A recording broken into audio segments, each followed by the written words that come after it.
However, these people speak badly of whatever they do not understand, and concerning what they do naturally understand, they corrupt themselves like irrational animals.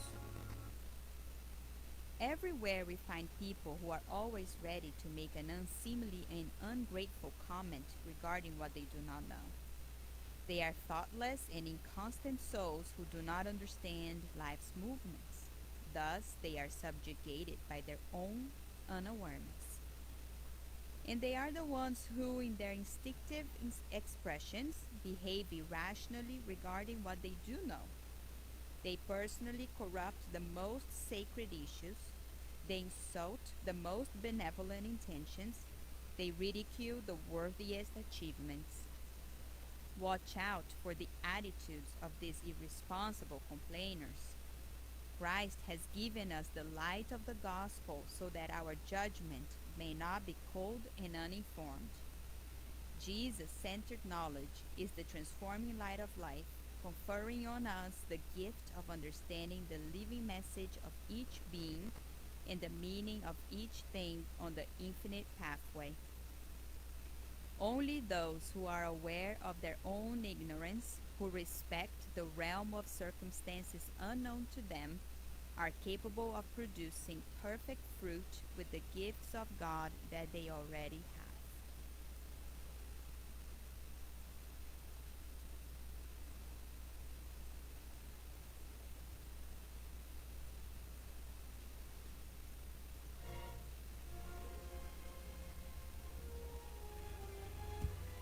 So I invite everyone to join us in a prayer. Let us remember that the Spiritist Center is a place for us not only to learn but also to be treated. And it requires from us an inner disposition to receive the help that the Spirit Doctors are here to offer to all of us, including those who are in the spiritual realm. They devote their lives to help us, so let us feel the presence of these messengers of God who are here to help us, and breathing deeply this healing air that may balance ourselves, boosting us hope.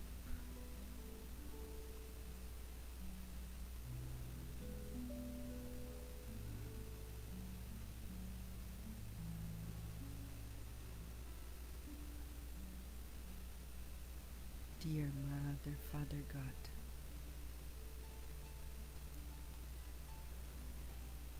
you love us,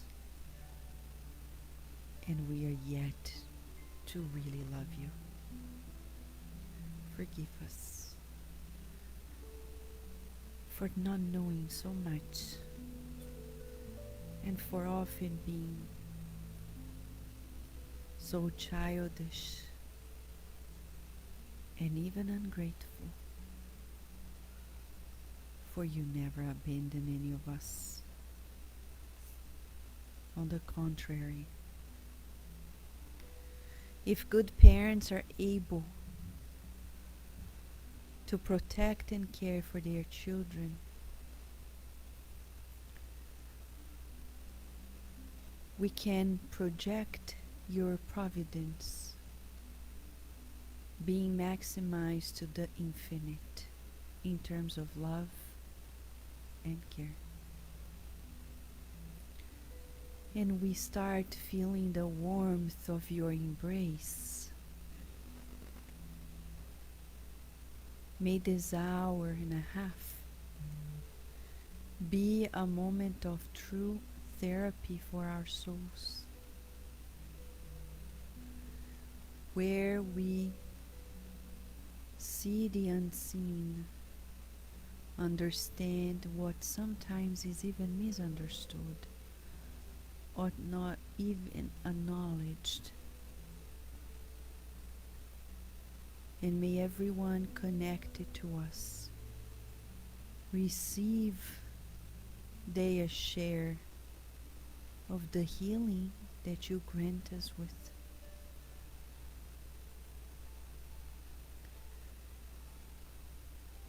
May we stay under your guidance, feeling your protection as you grant us the permission to begin this therapeutic session, and so be it. Okay, friends. All right. So our children will have a special lesson, very special, with Miss Daisy and Miss Luciana. Thank you very much. Enjoy, enjoy, beautiful children. Smile. Hello, Sophia.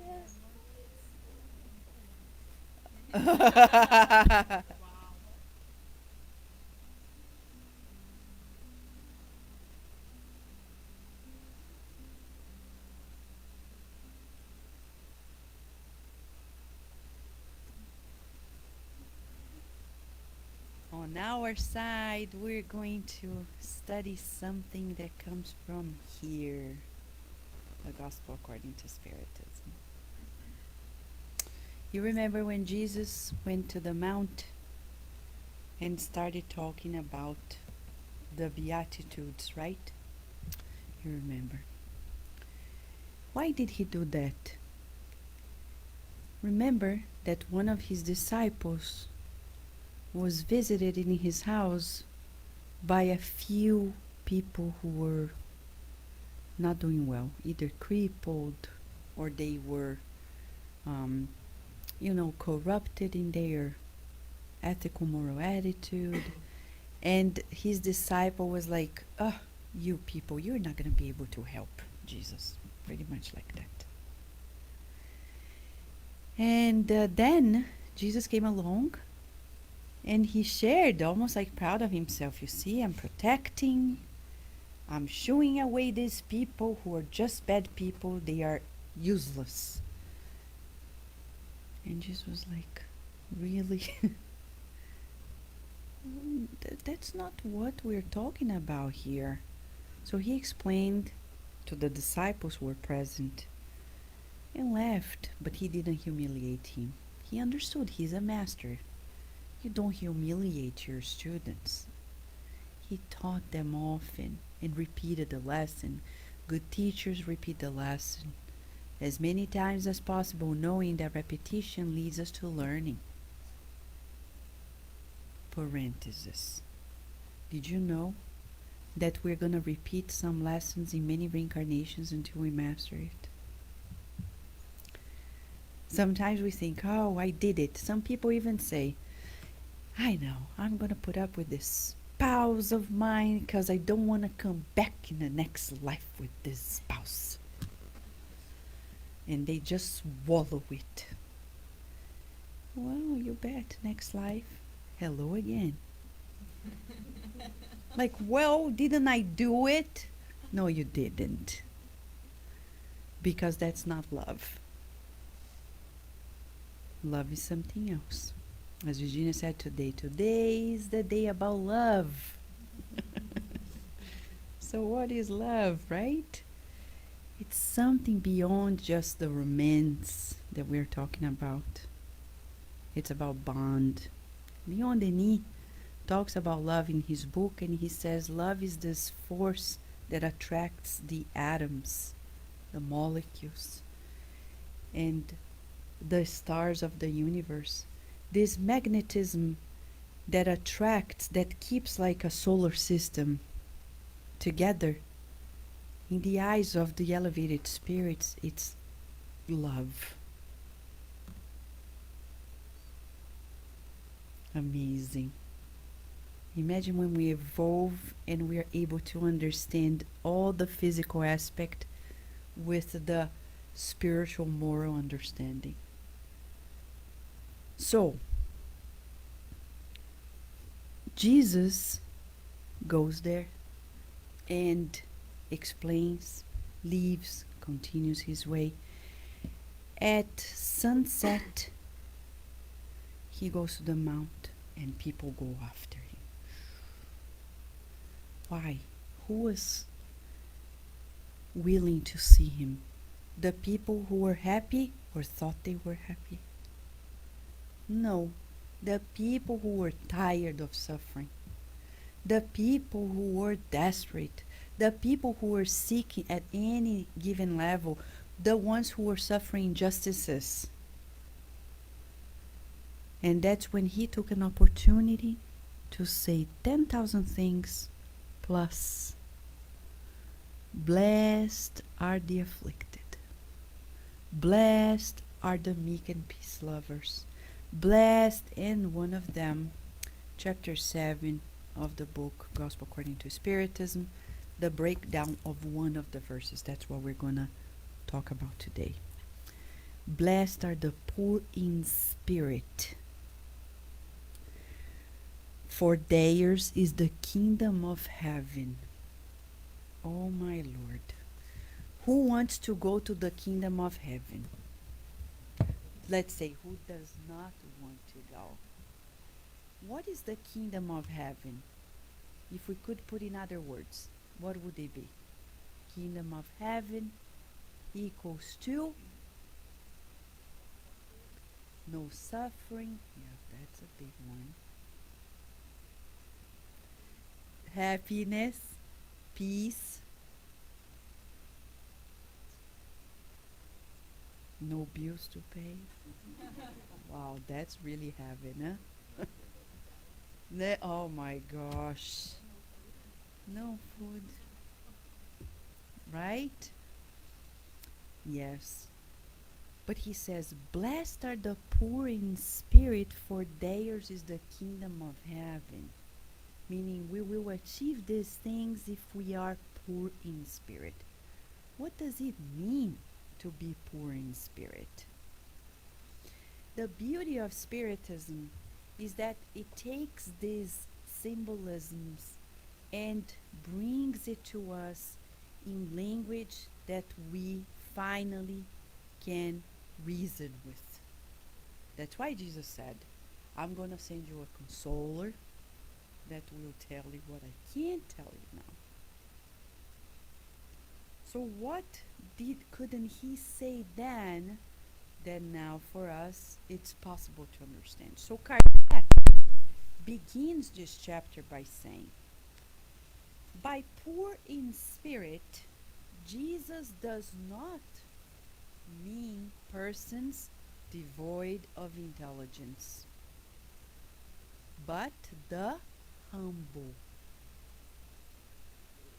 He said the kingdom of heaven is for them and not for the proud. You see, he gives it from the get-go. The beauty of Allan Kardec's breakdown is that he's not trying to make it a beautiful writing. Because some authors, when they write, they don't tell you the story until the last paragraph. And we're like, oh man, please, tell me. And they just want to bring you, it's like a strategy, right? To keep you like hooked. Kardec don't want us to be hooked like that. It's not cheap. He says, look, you want to keep reading, I'll tell you right away. And then if you're interested, you just continue. He's not trying to, hook us for any cheap thing.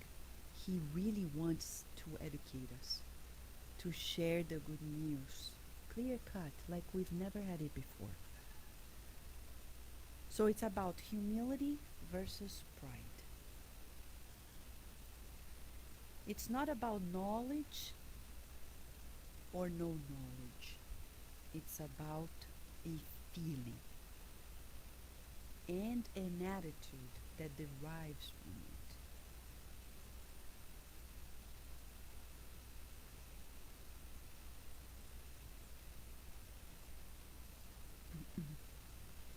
In stating that the kingdom of heaven is for the simple, Jesus means that no one is admitted into it without simplicity of heart and humility of spirit. Nowadays, with social media and Hollywood and everything, people really want like fancy everything. even in religious movements, spiritual movements. They're like, let's go for a cruise and talk about God. And then you spend $5,000 per person. Is that simple?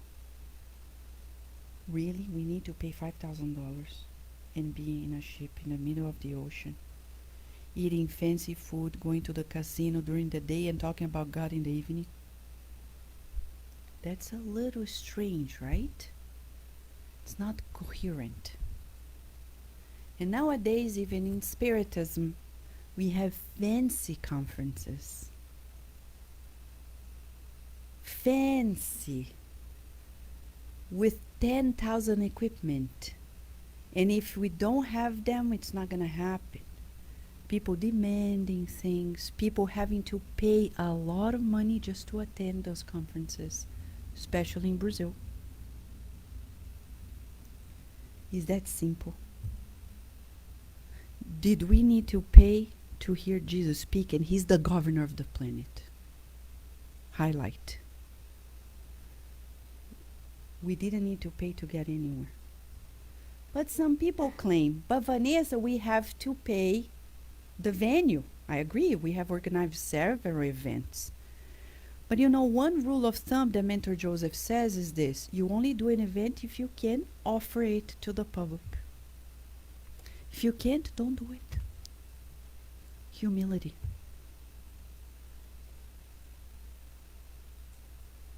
Don't do it. Oh, but then we're never going to do it. Then we're never going to do it. We're going to stay studying the Spiritist centers.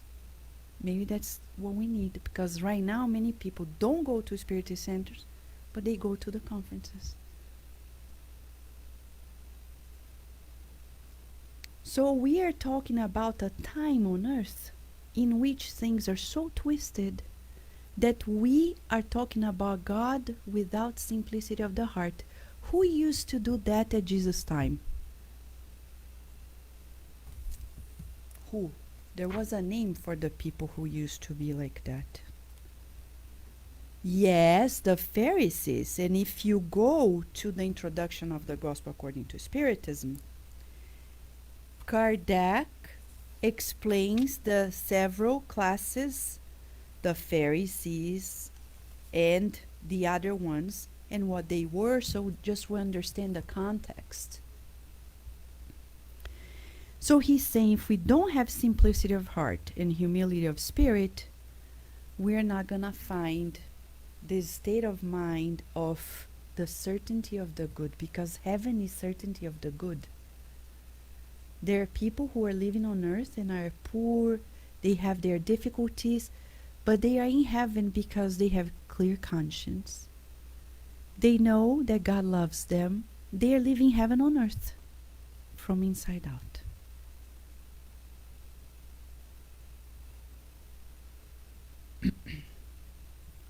We're mentioning this because Emmanuel says to us we need to help one another discerning things. Spiritism comes to help us boost, I would say as a neuroscientist, our prefrontal cortex. Because it's all about discernment. We're only going to evolve when we voluntarily think about life. This thing that we have been living for lives. Yeah, I don't know. Life is going to show me. No, life's going to show you nothing. You have to make an effort. The other night at Kardec Radio, we're studying Memoirs of a Suicide every night at 11 p.m. If you go to Kardec Radio's Facebook page, it's there. And then we're going to transpose it to our dear Karina Lisi is putting the audio in SoundCloud, and then we're going to put it on YouTube. But for now, it's interesting because the other day we were studying a particular chapter, and Mentor Joseph was reminding us of the difference between animals and us humans. For science, we belong to the animal kingdom, right? Well, it makes sense because they are looking at the physical body and we're kind of close. the instinct of survival and everything else is pretty close to what happens in the animal kingdom, right, Flavia? But when it comes to the spiritual part of us, we are not in the animal kingdom. We belong to the human kingdom. And that's the Spiritist take on it. So what is the difference between being human and animal? André Luiz in the book Evolution in Two Worlds explains to us, chapter by chapter, how we transition from that kingdom to the next. And he says, when we acquire consciousness, constant thinking process, ability to communicate through words, responsibility, free will, human. But then to be really human, says Emmanuel in the book Living Spring, titled Real Humanity. He says Jesus came to teach us to be human. He is not an angel. When he was incarnated, he was not performing what angels do. He did not say, look, this is an angel. You're going to be an angel. Look at me. I fly. I this. No. He said, this is human. I want you to be human. Meaning, stop reacting to things like animals do. Being defensive. Own your emotions. If people say something, let them be. Easier said than done, but if we practice, we get there. And he's saying you need to project yourself to the future to get there. Jesus said it 2,000 years ago, saying, you're gods, meaning you can do what I do and much more. God counts on you. He was very positive. Positive thinking began with Jesus. It's not a thing of the modern times. Positive psychology. But he says we needed to project ourselves there to get there. This week, I was reading an article at Harvard Business Review, and I posted on my page on Facebook 2 days ago. Right? Fantastic article. Based on several observations, scientific tangibility, the man says, look, if you spend your daily life busy, but you don't spend at least a little bit of your day projecting where you want to go, how you want to be, you are never going to change your life. Of course, he's talking about professional life. Finally, 2020, science agrees with Jesus. Yes, we need to project ourselves to the future to get there. Emmanuel in 1958, through the book Thought and Life, said if we don't visualize it, we're not going to make it. Manifest it. So if we don't spend a little bit of time every day thinking about ourselves in a better place, in a better future, we won't make it. Right? Agreeing. It's like everybody, yay! Standing ovation, yay! True for all of us. But think about this. You go to sleep. Majority of people go to sleep thinking, tomorrow I need to do this and that and the other, da-da-da. What do you think is happening to your physical body? Your physical body doesn't understand, your brain doesn't understand that what you're thinking is tomorrow. It thinks now. And it's preparing you for the actions. Meaning you're turning on what we call the sympathetic nervous system. You're not going to sleep. Or you're going to release so much adrenaline in your body, when you wake up, you feel overwhelmed, tired. because you're not sweating it out. And then you wake up. That's the physical part of it. The spiritual part is another story. So, what is the best time, if you ask me? When I read that article, I said, oh, I wish I could tell them. What's the best time for us to project us into the future? When we go to bed. I can do this, you can do this, because we're humans, because the birds cannot do it. Go to Netflix and watch a series that was recently released about how Earth is into the night. You saw it? It's amazing. You think everything is quiet. No, that's when hunting time goes on big time. You think they are so cute, sleeping. No! The hunters! That's the best time for them to get what they need. So humans, we can sleep. Especially nowadays. We have shelter. Enjoy it. Because that's the best time. We breathe in and out and start thinking. What, you may ask? An idea, huh? There are 10,000 ideas, but one of them. We need to start thinking about other things in the future. Immortal life. Like I sometimes do with Virginia, or every day. What do you think your guardian angel has prepared for you today? It's like a lesson. You think he's going to bring you to a lab?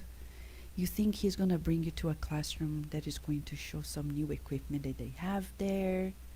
What do you think the lesson is going to be? What's the activity?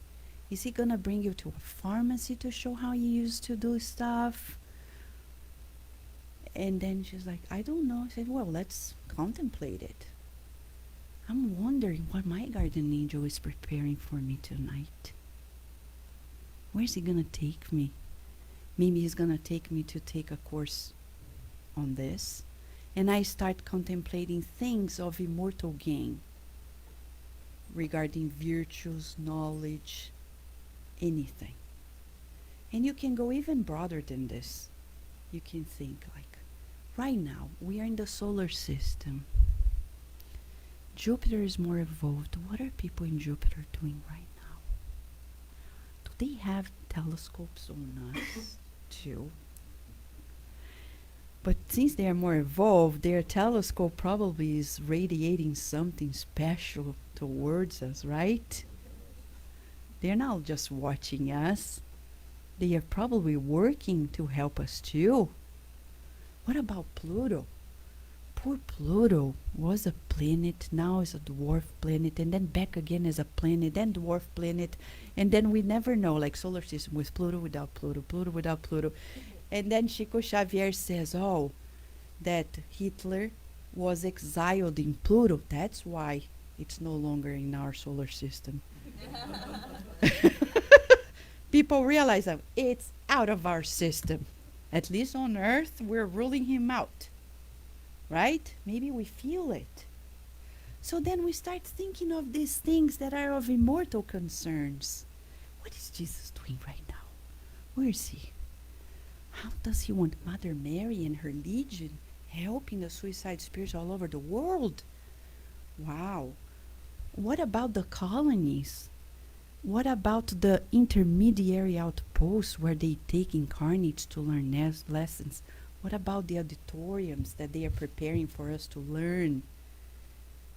They're friends with our guardian angel, so maybe he has a plan to take us there. Man, then you start contemplating your body is like, oh man, okay, go on, and then you close your eyes. And go. When you come back,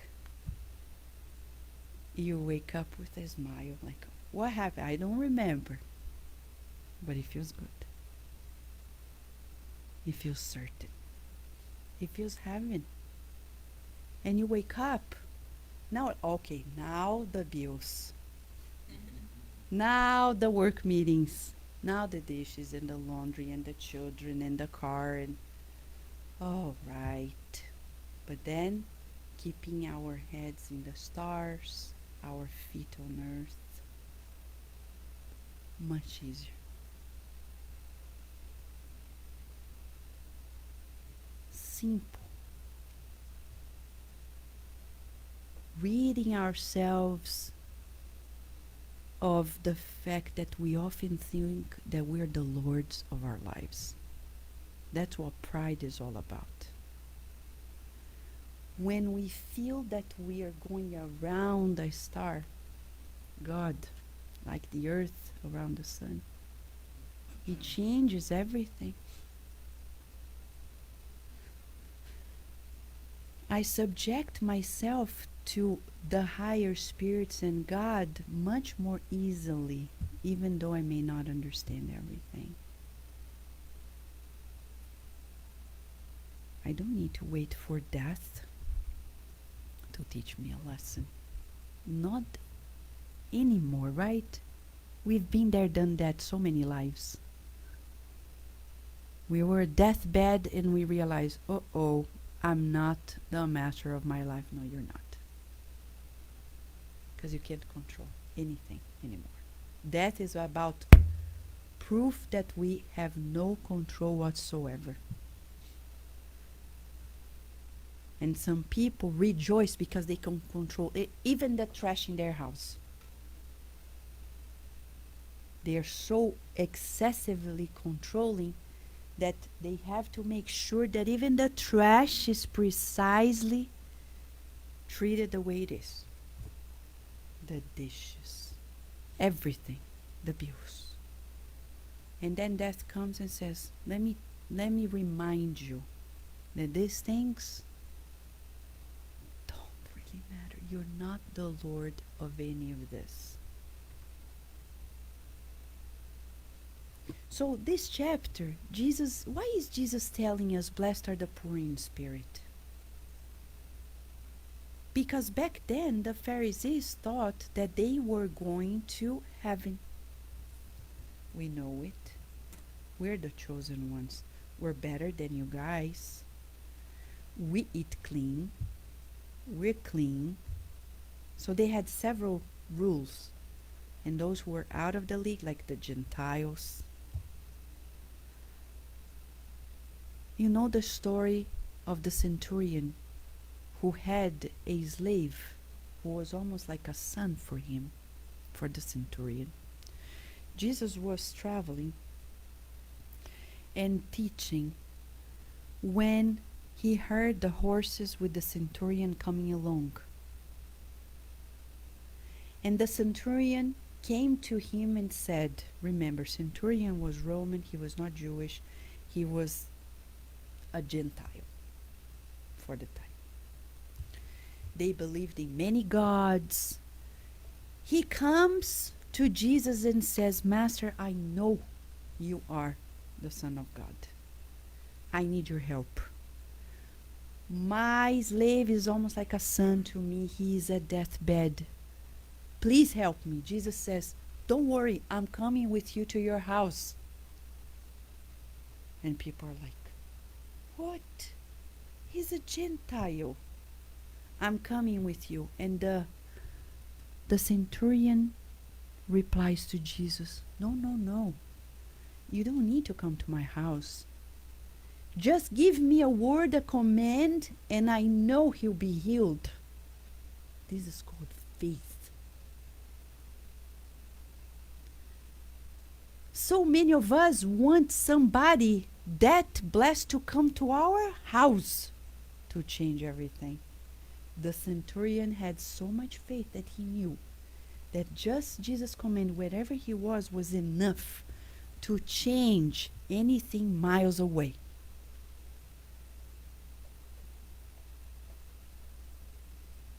And he says, I am a commander, Master Jesus. And when I tell the ones I command something, they just fulfill it. Just tell me, and it will be fulfilled.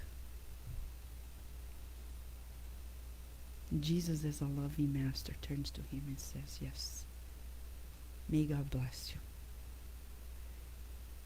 Later, he goes back home and it takes a while for him to get there. The next day when he gets there, he sees that his slave is standing up. He's healed. He was a deathbed. He asks the people, when did he get better?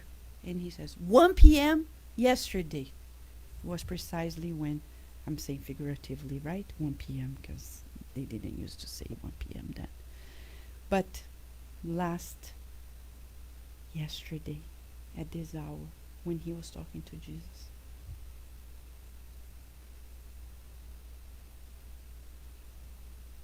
This centurion, is he humble?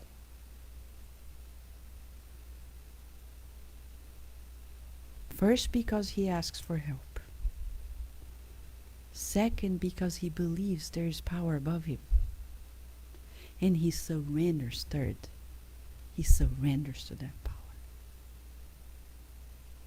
Who is our Lord?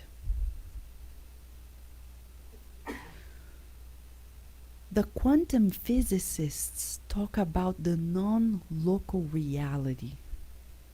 They talk about exactly what happens in the book 2,000 years ago, and in this case of the centurion. It's non-local. The physical, the standard physicists, like the traditional ones, cannot explain it, but quantum physics can explain how it is possible for Jesus to be there and the healing happens there. Jesus is talking to Publius Lentulus, and his daughter is being healed. A command. You can say, but Vanessa, I think the spirit doctors are receiving the command. Whatever it is, it's happening at another dimension that is beyond this physical tangibility. It exists. So we don't know much, but we know that we're not the lords of our lives. Are we? Life is much easier. If we're waiting for a promotion, oh my gosh, I'm so nervous, I can't sleep. Sleep. You know why? Because in God's reality, it's already happening. The news haven't come to you, but it's already certain. Don't worry. Sooner or later. What we need is already there. So much so that when we study André Louis' books, for example, in Life Goes On, he says to us that he learned from the higher spirits that there's Kyle here who is taking all the inheritance from his future wife's mother, the mother-in-law. And André Louis is outraged. And the higher spirit said, don't worry. The instructor said, don't worry. You know why? Because in 30 years, he's going to discarnate. She will be, before that, she's going to come as, she's going to die. The mother-in-law is going to die. She's going to incarnate as his daughter. In 30 years, she's going to receive that and more.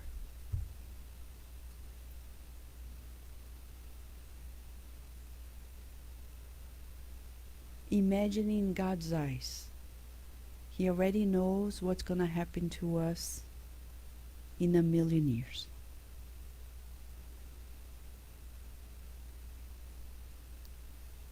That brings us humility. We don't need to worry. We don't need to extenuate ourselves with the temporary uncertainties of life. I don't know when things will happen, but the higher spirits and God know everything, and they are protecting us. Are you a good parent? Do you care for your child? Imagine God, says Kardec in the book Genesis, chapter 1, talking about divine providence. He says, God is supreme in his love. If you are so careful about your child, imagine God. But you know our children, they don't see what we do, right? Usually. Sometimes they do. but rarely, right? It's normal. They may see it, but usually they don't. Because they're so focused on their things, they cannot see the sacrifices and anything. That's what happens between us and God. Don't our children sometimes get like desperate, like, are you gonna give me that or not? Tell me, tell me. So dramatic sometimes, right? Tell me. Say, don't worry, do you trust mom loves you? You trust dad loves you. You don't need to be worried. But tell me if I'm gonna get it or not. And that's how we are. Oh God, please tell me, am I gonna get it or not? And God is, oh my gosh. Just fulfill your duties for God's sakes, please. Huh? Don't worry, my part I'll do. You do yours. But God is so generous. He's always giving. So generous that even the outrageous demands sometimes are conceded because we need to go through the experiences to learn. Like Geronimo in the book Memoirs of a Suicide. He committed suicide, he is rescued, he's in the spiritual realm, being rocked like a baby.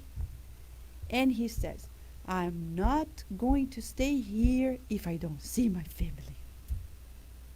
And I'm like, oh my gosh, Geronimo. But the good spirits are so loving. They're like, we understand you, but it's not good for you. But I want it. But you know, da da da da da da.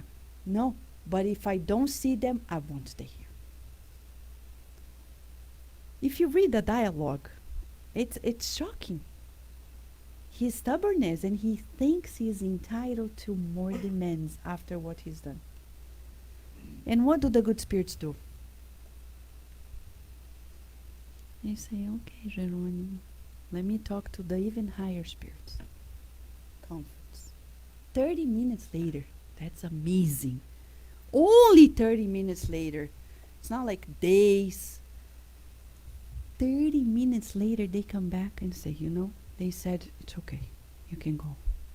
But you are on your own, it's your responsibility. But they don't say go. They say, okay, we're going to prepare guards to go there with you to the earth because it's dangerous. Even the doctors will come and we're going to stay here watching you. Amazing. Does he suffer? Oh, yeah. And then he realizes, oh my gosh, I'm so sorry. I won't spoil it. We can go there and read it. But he comes, oh my gosh, I'm so sorry. I didn't know, I shouldn't have been there. And what happens when he goes back? He needs a special treatment. He needs to be in the isolation ward where he's going to receive special treatment. He's separated from the other ones in the group. And he's going to be there for a year before he's able to rejoin. Tonight at Kardec Radio, we may go through his chapter, or tomorrow, it depends if we finish the previous chapter, which is chapter 11 of the book Memoirs of a Suicide, when he is resuming and now they are gonna help his family for real. Now he's ready to help. So there's a time for everything.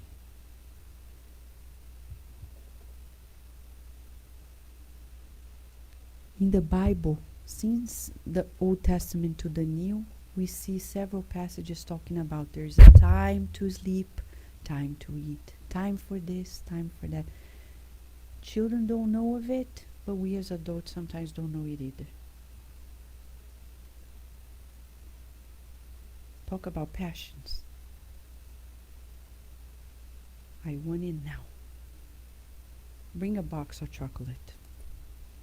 Can you hold it until tomorrow? Maybe yes, maybe no. Depends. Ask the children, can you wait? Oh man, that's torture for them, right? Candy. They brought from school today. 10 million candy. Like, the teacher should give the bags to the parents and say, you give it to them when you want it. But then from the children to us, and then it's a mess. But you need to put limits for their own benefit. It's not healthy for the body to eat it all at once.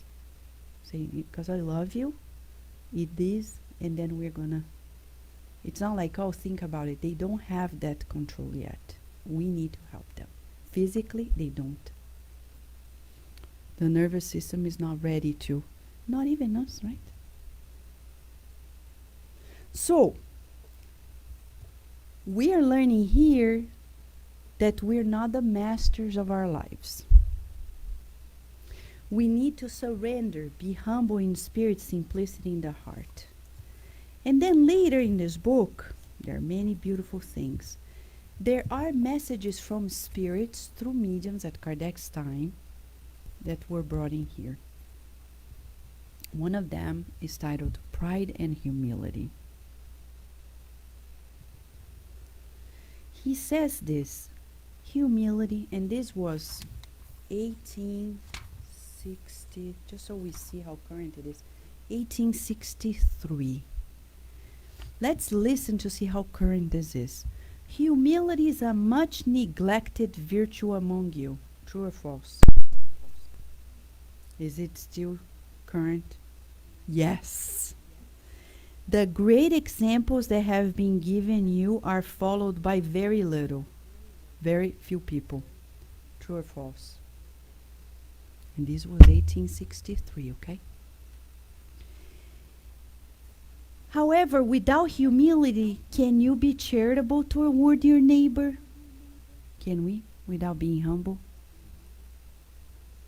Depends on what charity is, right? Charity here is not giving anything materially. They are saying the concept of charity. Okay, forgive me, Carlos. Can I write down something here? Because this is so important. In the Spirit's book, the third part, last law, the last law, divine law, says law of justice, love, and charity. There is a question, what is the concept, the definition of charity? And they say, charity is benevolence. Benevolence towards everyone. Towards everyone. That's number one. Benevolence means volens means will. And bene means good. Be of good will towards everyone. I'll give you the other two concepts because charity is benevolence plus two other elements. But let's just take this one for now. And read the question again. Can you be, without humility, can you be charitable toward your neighbor? Okay, let's look at this. Be of goodwill towards everyone. Who is this everyone? Everyone means everyone. Different races, different nationalities, different socioeconomic status. If I think I am of a higher caste, I'm not going to help these people who are of this lower caste. Charity, not possible.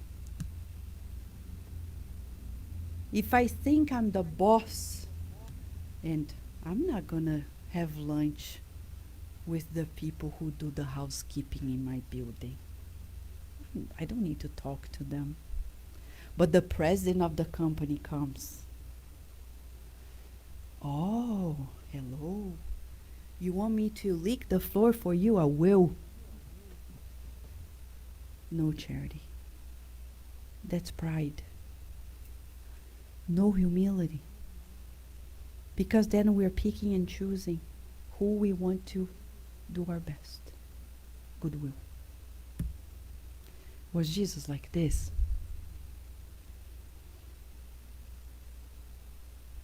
The other day, a friend of mine said, I was here at home and I felt the presence of Chico Xavier. I think I'm crazy. I said, I don't think you're crazy. How come, Vanessa? Well, think. When Chico Xavier was incarnated, he would see anyone and everyone. He would be benevolent towards everyone. Now he's freer. You think he's not taking care of people, irrespective of who they are, to the world? Of course he would. Why wouldn't he care for you?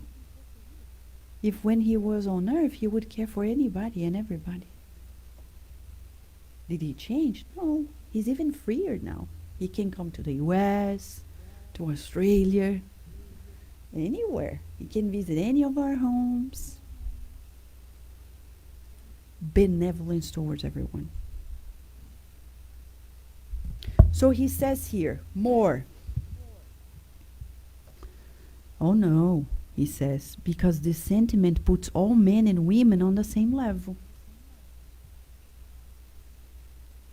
Being charitable towards everyone. It tells them that they are brothers and sisters and that they must mutually help one another. It leads them to do the good. Without humility, you adorn yourselves with virtue you do not possess, as if wearing clothes to hide the deformities of your body. And this was before current obesity. So it's a common topic. We have been doing this ever since, hiding our imperfections with the masks of virtues we don't have. Remember the one who saves us. Remember his humility, which made him so great and placed him above the prophets. Pride is the terrible adversary of humility. If Christ promises the kingdom of heaven to those who are the poorest, it is because the mighty of the earth imagine that titles and riches are rewards given for their merit, and that their essence is purer than that of the poor. I'm reading some excerpts to us to see how interesting this book is. Because sometimes it's a mystery for us. We think, oh, it's too thick. No. This talks our language. It talks about the current times. He talks to us. These spirits, they have universal teachings. You proud, what were you before you were noble and powerful? Ouch. When we say, oh, I am this, I'm that, don't you know who I am? And the spirits who watch us are going to say, no, I know who you are. You are not who you think you are. Last week when we were here, Paloma and I were talking about the reincarnation of a senator, showing how an honorable and honored senator in the ancient Roman Empire reincarnated 50 years later as a slave.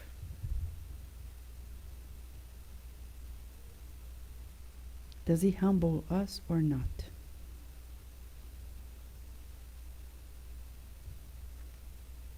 So they're saying, oh, you rich, while you sleep under golden roofs and sheltered from the cold, do you not know that thousands of your brothers and sisters who are just like you are sleeping on straw? Are not the wretches suffering from hunger your equal? These words are revolting to your pride, I know full well.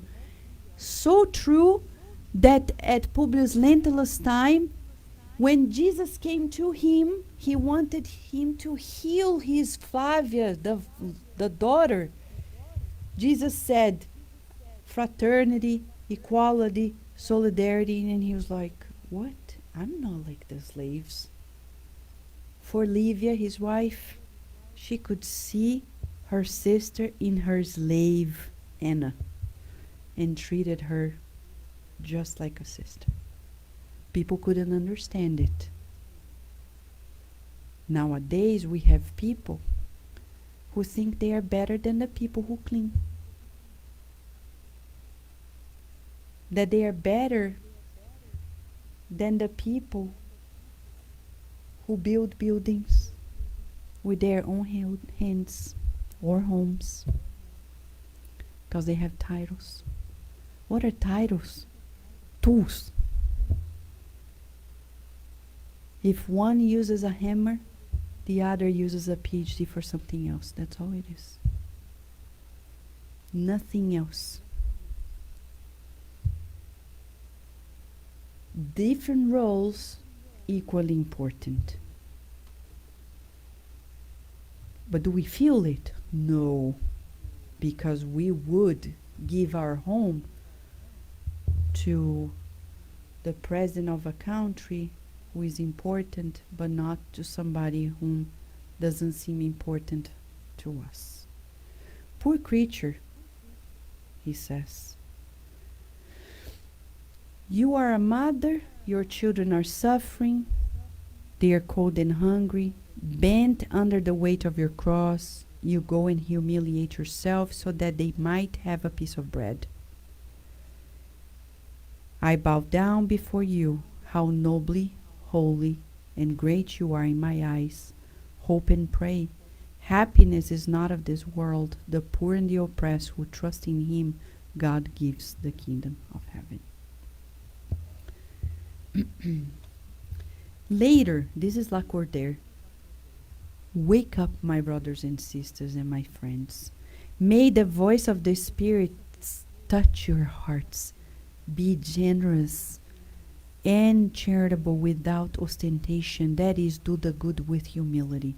Let each of you tear down little by little the altars you have erected in pride. Sometimes it happens in our family. Somebody's richer than us, and they have more of a voice. Right? We have to be careful. Or we feel little because we don't have that projection that they do. That's pride in us when we feel less because of external conditions. Some people are so filled with pride that if they are not as beautiful as they wanted, as rich as they wanted, successful as they want, they don't feel good about themselves. That's pride. Pride is eating us up. Get rid of this pride and be happy with whom you see in the mirror. Because what is that all about? If a temporary garment, blessed but temporary. It's pride that makes us unhappy, you see? We can find the kingdom of heaven now if we just don't feel those things that eat us up. For example, you are an immigrant. Oh, I feel so terrible, some people say. Because people don't treat me alike. Pride. It's your problem, not other people's problems.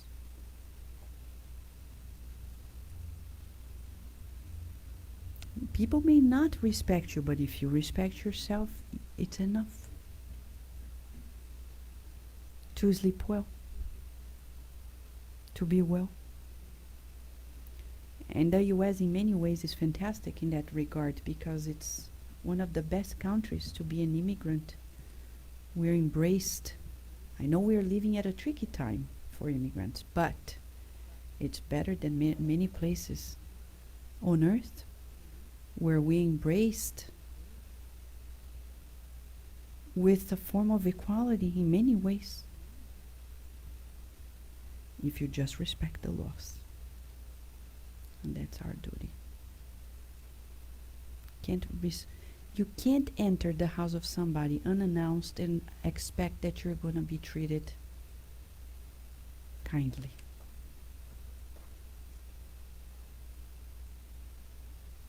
I know many people don't want to talk about it. We need to talk about it. Spiritism talks about it. André Luiz, in his message, 10 points for the Spiritist in a trip. First one, get to know of the law dispositions in the country where you're visiting. You can't enter somebody's house and not respect the rules, and not abide to the rules, and expect to be respected and embraced. We need to do our share.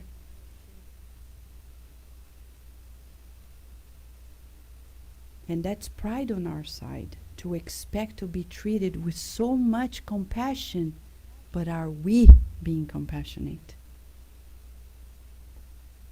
We're expecting so many immigrants. Oh, but we need to. No. But are you respecting? Are you adding up? That's pride, when we expect that others are going to love us, respect us unconditionally. That's pride. Wake up, my brothers and sisters, my friends. May the voice of the Spirit touch your hearts. Be generous and charitable. Let each of you tear down little by little the altars you erected in pride. In a word, be true Christians, and you will possess the kingdom of truth. No longer doubt God's goodness when He gives you so many proofs of it. We have come to prepare the way for the fulfillment of the prophecies. Return to God your Father, and then all of us who have served for the fulfillment of His will shall sing the canticle of thanksgiving, to thank the Lord for His unbounded goodness and glorify Him forever and ever. The last part of this chapter is the highlight that will wrap up our reflection tonight. This chapter is so interesting, and that's one more reason to love Spiritism, is because it talks about humility and discusses the mission of the intelligent person in the world. It seems a paradox, but he's actually putting things in place, saying to us, we need to be humble by actually fulfilling our role.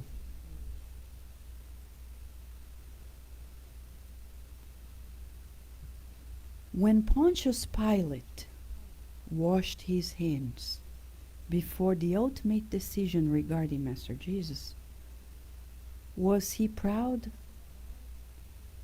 Because charitable, he was not. He was proud. He thought, I'm not going to get in trouble with the Pharisees.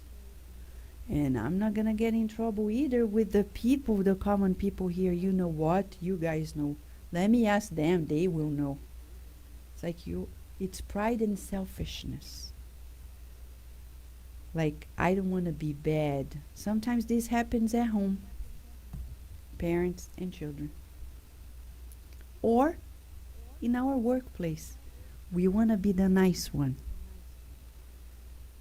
We don't want to be the disciplinarian. Because we want to be liked.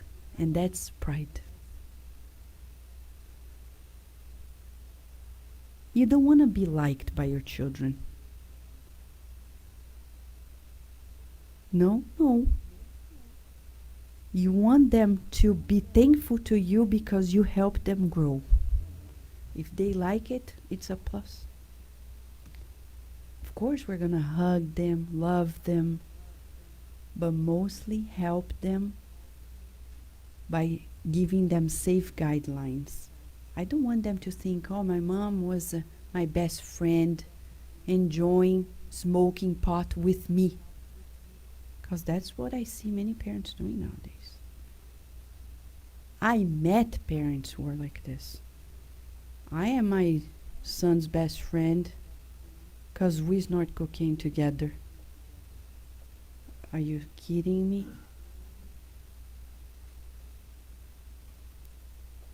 We don't want that. That's ego. That's our weakness. That's selfishness. We come first. Our children come last. I want to be liked. I want to be nice. It's ego, pride. So we, as intelligent beings on earth, have a mission. And that's how this chapter wraps up. And that's the plus that only Spiritism brings. Because it's not enough to be benevolent towards everyone and feel that we are as important as anybody else in the eyes of God. But it's important to be dutiful, to fulfill our role on earth. So let me read to you what this spirit, a very short message, named Ferdinand, in 1862 wrote to us. Do not pride yourself on what you know, because such knowing has very narrow limits in the world on which you dwell. Until the year 2000, we thought old people, aging people, don't grow new neurons. Until 20 years ago. And then a neuroscientist in California did an experiment and proved to us and showed a beautiful picture showing to us that yes, old dogs can learn new tricks because they grow new neurons. And we thought only babies and children were able to do it. And we're like, oh my gosh, we don't know anything.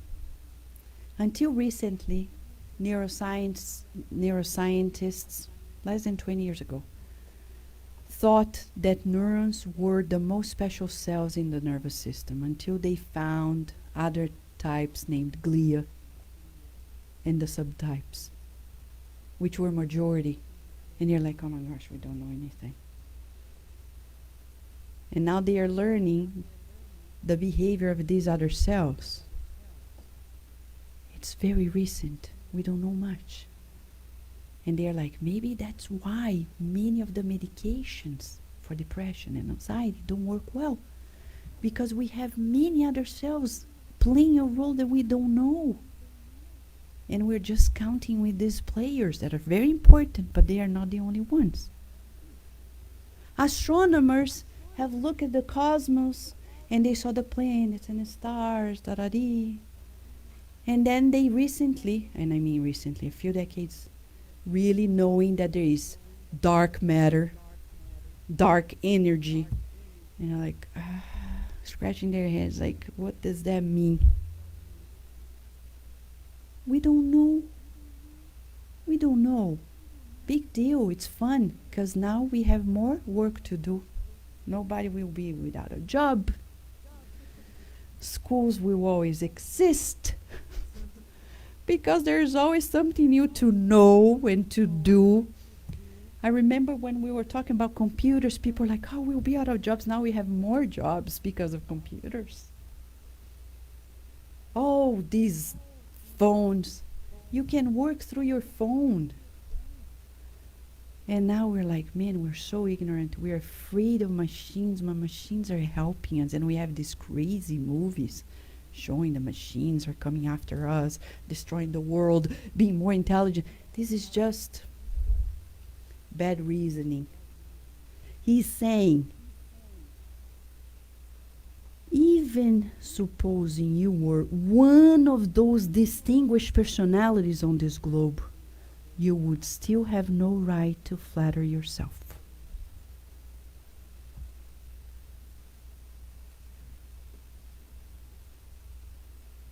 And interesting enough, in science I was able to meet a few people who won Nobel Prizes, especially in neuroscience,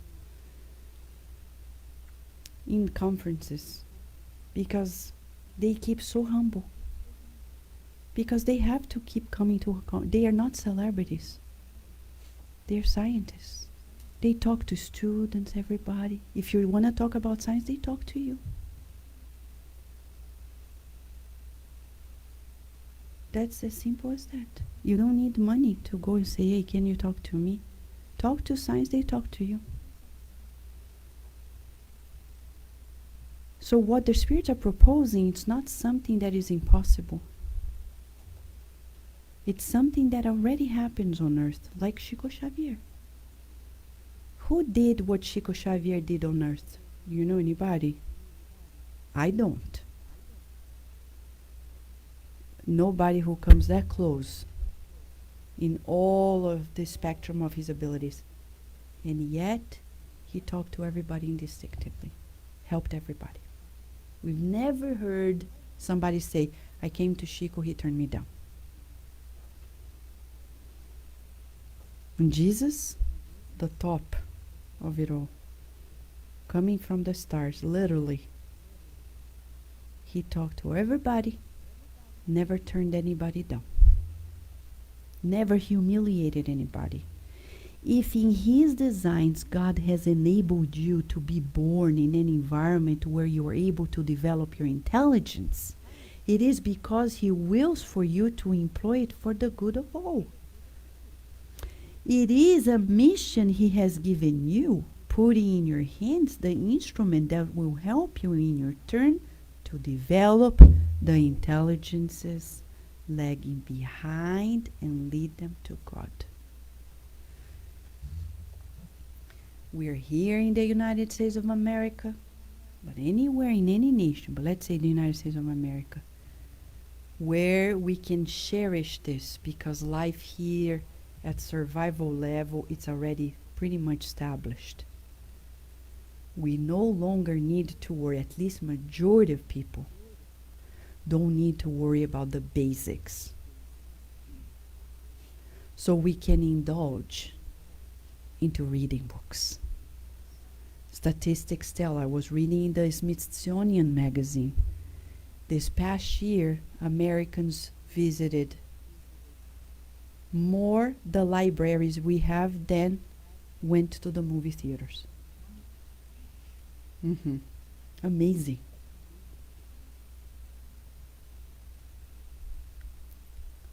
We're talking about the mission of the intelligent person on earth.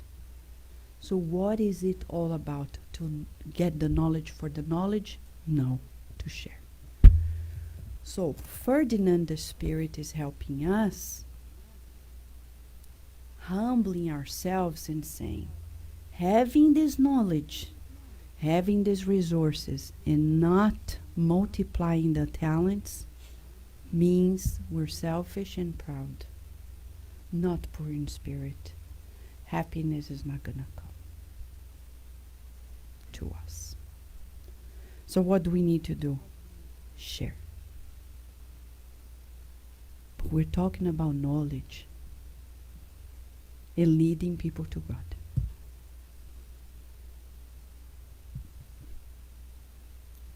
We're not going to preach, but people will notice that our choices are different.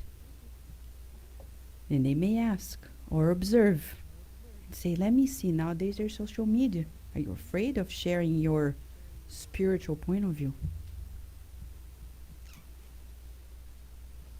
I remember when I was turning 22 years, this past January, 22 years in the US, and Mentor Joseph said, I think you're going to write a post on Facebook. He said, what am I going to write? Write this. And I did. And I said, but before he explained to me, and I said, but what is the rationale behind it?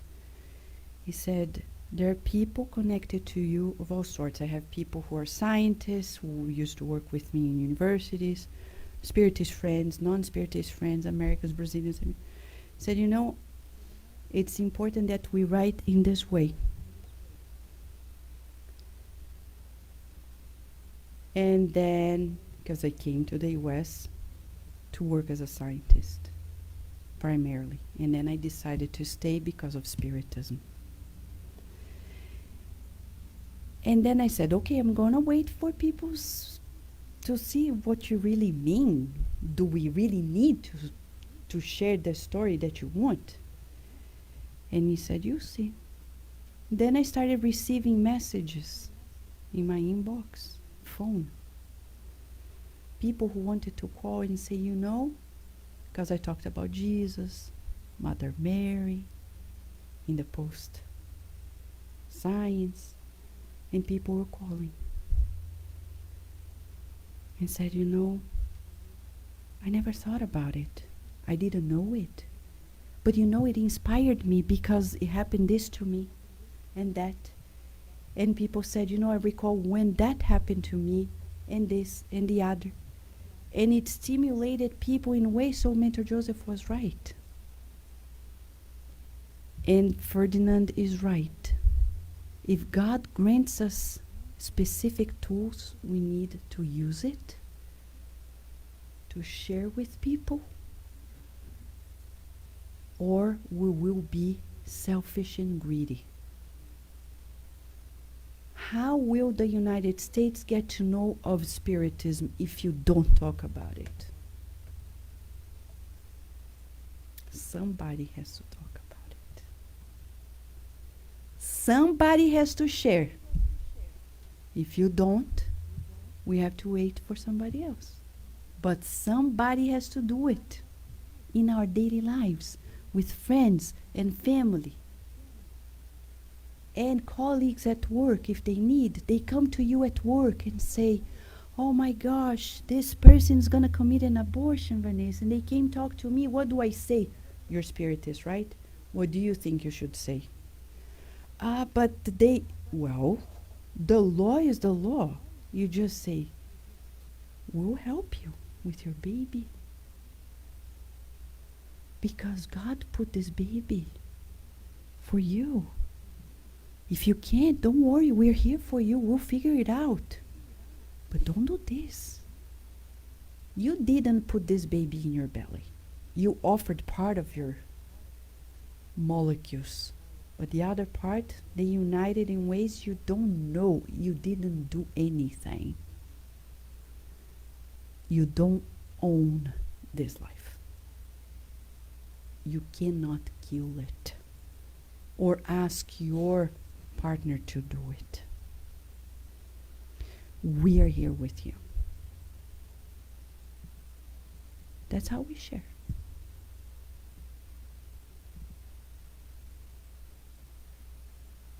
It takes humility, because it's like ego versus the right thing to do. But people are going to think I'm crazy. Who cares what people think? In the book Paul and Stephen, it's so humbling that when Paul of Tarsus is traveling within a sheep, he's traveling. The spirits tell him, because he was a medium, it's gonna hit a certain rock.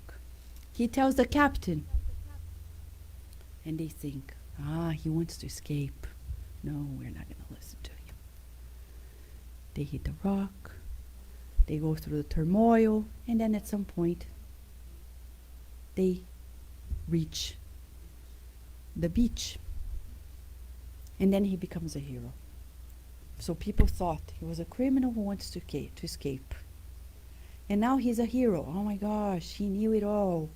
And then when they are there, a scorpion comes and bites him. And people are like, ooh, now it's the punishment of the gods. Those are Roman people who believed in many gods, and they thought, if you're rich, the gods love you. If you're poor, the gods don't like you.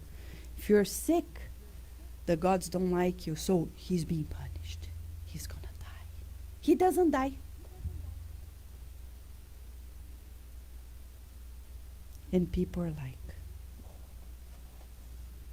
oh, now they think, ooh. So it's almost like in Brazil we have the June festivities, right? The dance.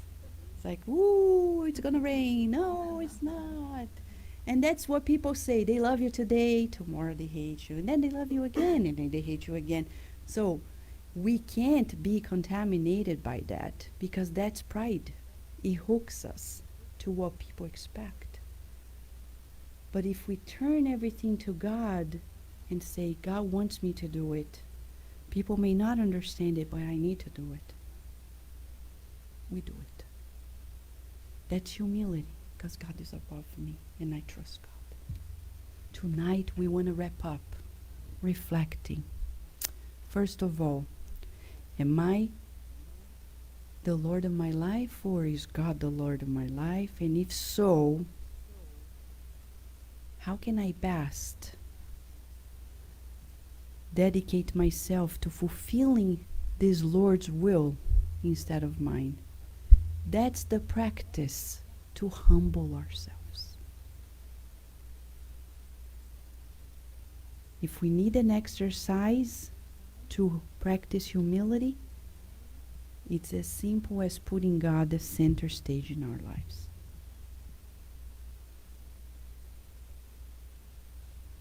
In the simplest things, even cooking, it's gonna help.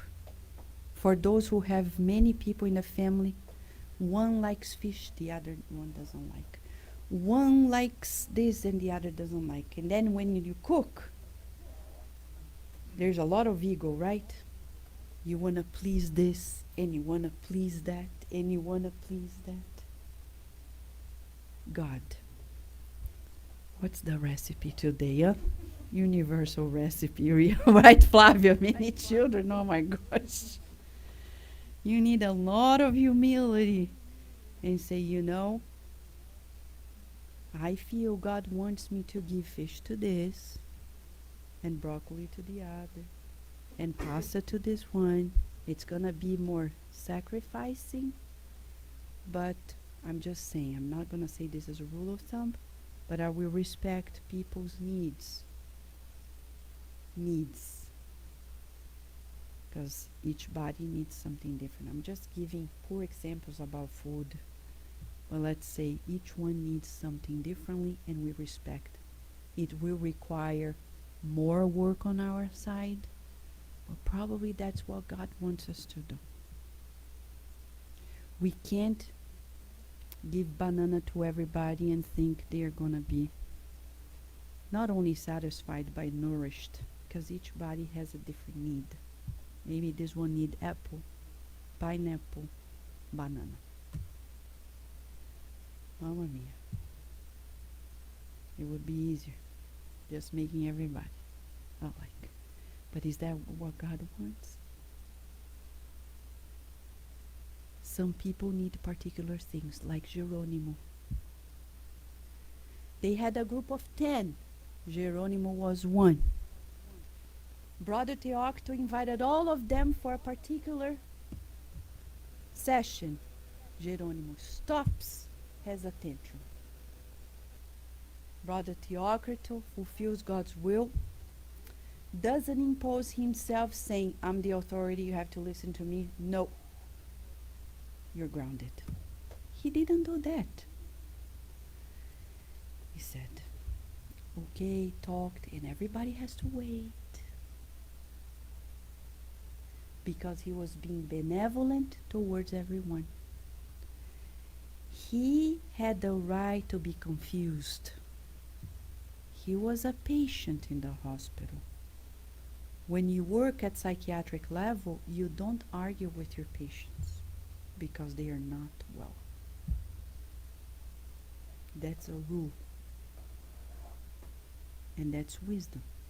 Brother Teocto said, okay, you need it, we'll give it to you, because only when you experience it, you will understand. God is like this with us.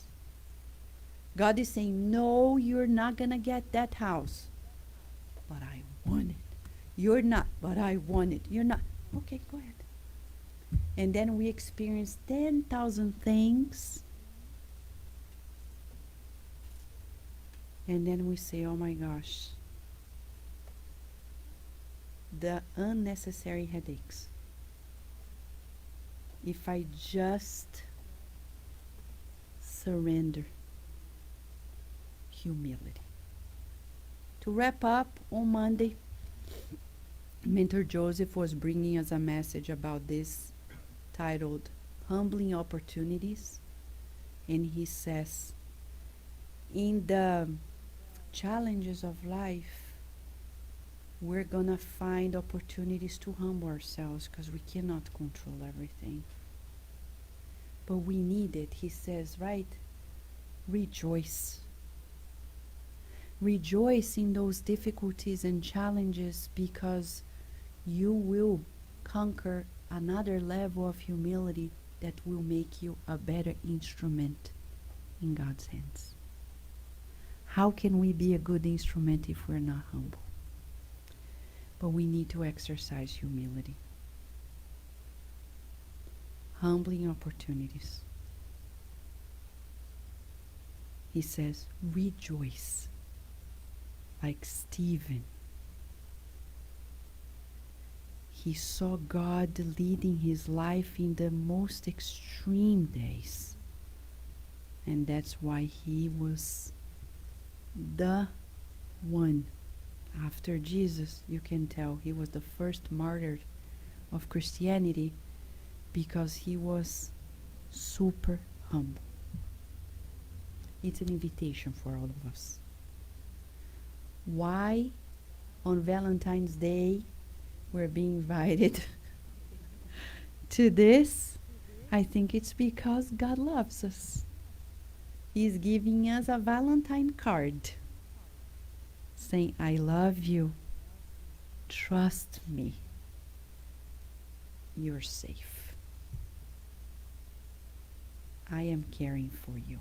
This is his Valentine Day card for us. So now as we move to the passes, we're going to do a mental exercise. We're going to write a Valentine's Day card to God. What would you write to God? It's not romantic. It's real. What would you write to God on this day that we celebrate the grace of true friendship? Let us meditate on this as we prepare for the passes, okay? We're going to turn off the lights and prepare.